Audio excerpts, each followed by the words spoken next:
Bacaan dari Kisah Para Rasul. Hai Theophilus, dalam bukuku yang pertama, aku telah menulis tentang segala sesuatu yang dikerjakan dan diajarkan Yesus sampai pada hari Dia terangkat. Sebelum itu, berkat kuasa Roh Kudus, Ia telah memberi perintah kepada rasul-rasul yang dipilih.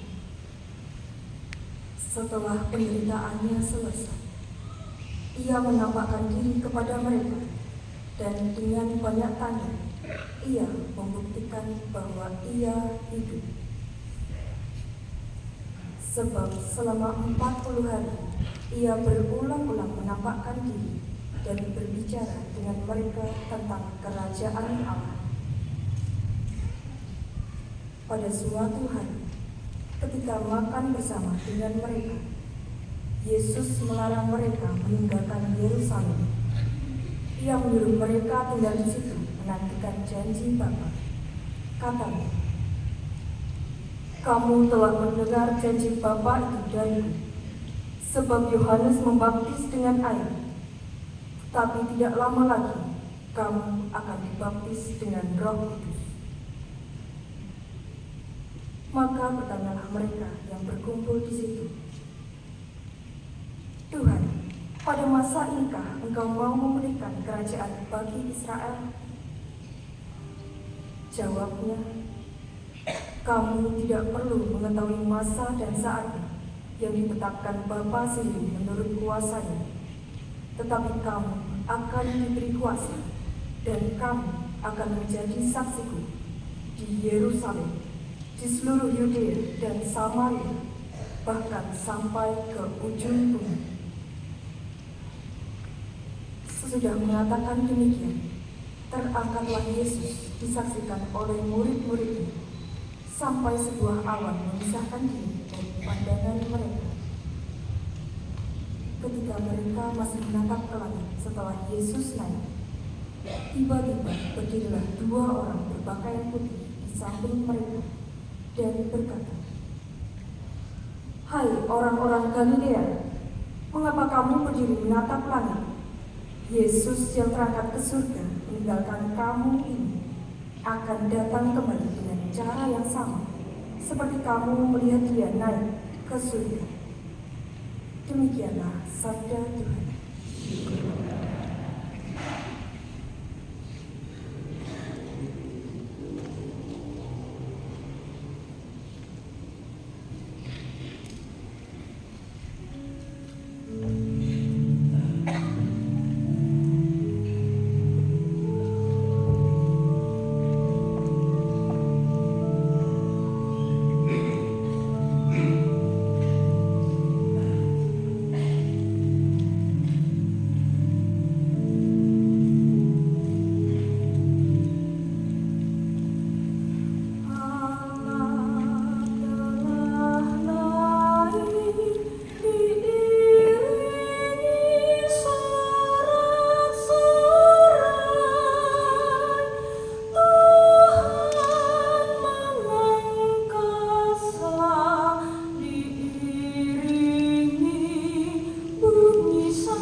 masuk ke dalam tempat kudus, bukan yang buatan tangan manusia, yang hanya merupakan gambaran dari tempat kudus yang sejati, tetapi ke dalam surga sendiri untuk menghadap hadirat Allah demi kepentingan kita.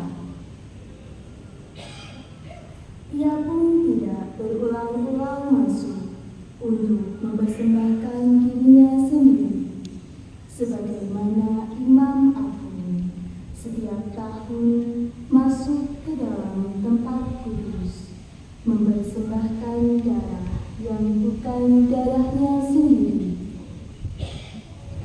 Sebab kalau demikian, Kristus harus berulang-ulang menderita sejak dunia ini dijadikan.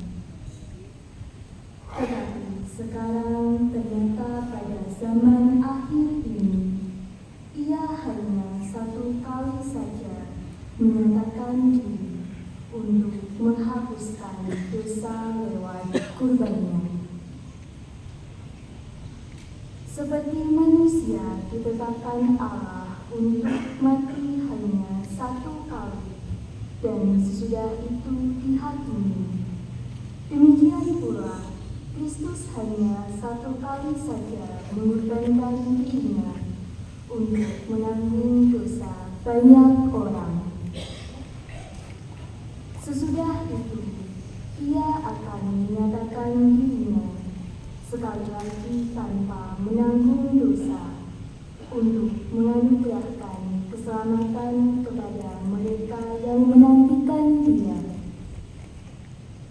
Jadi, saudara-saudara, berkat darah Yesus kita sekarang dapat masuk ke dalam tempat kudus dengan penuh keberanian, karena Ia telah membuka jalan yang baru dan hidup bagi kita, yakni melalui tabur yang tidak lain adalah dirinya sendiri. Dan kita mempunyai seorang Imam Agung sebagai kepala rumah Allah.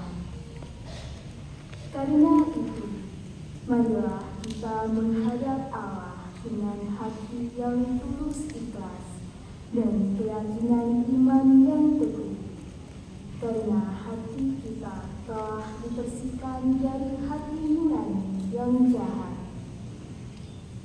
dan tubuh kita telah dibasuh dengan air yang murni. Marilah kita teguh berpegang pada pengakuan akan harapan kita, sebab Dia yang menjanjikan adalah setia. Demikianlah sabda Tuhan.